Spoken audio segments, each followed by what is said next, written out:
Salam əziz böyük Türk millətim. Salam Mustafa bəy və MGTV izləyiciləri. Bildiyiniz kimi bu günləri Netanyahu Amerika səfərində Trumpla görüşü və həmin görüşdə Sayın Cumhurbaşkanı Recep Tayyip Erdoğan'ı tərifləməsi və bu tərifin də arasında Rahib Bronson olayını xatırlatması heç də bu Sayın Cumhurbaşkanı Recep Tayyip Erdoğan'a tərif değildi. Bu bir mesaj idi. Bildiyiniz kimi o zaman Rahib Bronson olayında Sayın Cumhurbaşkanı Erdoğan özü söylüyordu ki ne kadar ki bu fakir paketde can var, Bronson bırakılmayacak, hapiste oturacak. Ancak Trump'ın öz dediğiyle de bu sübut olundu ki Trump da dedi ki ben Cumhurbaşkanı Erdoğan'a telefon açtım ve onun 24 saat ərzində bırakılmasını talep ettim.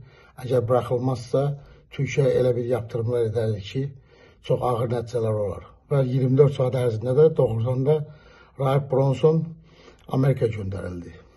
Şimdi burada bu tarifin ortasında Rahib Bronson mesajı heç de Sayın Cumhurbaşkanı Recep Tayyip Erdoğan'a tarif demek değildi. Bu mesaj Suriye'de İsrail konularına karışmamak mesajıydı. Ve bir yerde çalışmak Orta Doğu'nun proyektinde, BOP projesinde İsrail'le bir yerde çalışmağı mesajıydı. Ve ona göre tarif edildi. Ancak ne yazıklar olsun ki bizim medya, Türkiye medyası, baxıram, hamısı bu tarifi tarifleyip köylərə qaldırırlar ki, güya Trump Recep Tayyip Erdoğan'ı tariflədi ve Recep Tayyip Erdoğan tərəfini tuttu. Birincisi biləsiniz ki, heç vaxt Amerika Birləşmiş Ştatlarının prezidentlərinin hər biri Trump'da başta olmaqla bugünkü Trump'da heç vaxt İsraili kiminsə ayağına verməzlər. Bunu yaxşı biləsiniz. Çünki onları gətirən güc RAIPAC dediğim təşkilat İsrail-Amerika xalqlar arası işbirliğinde olan evangelistlərlə Yahudi diasporası, Yahudi lobbiləridir.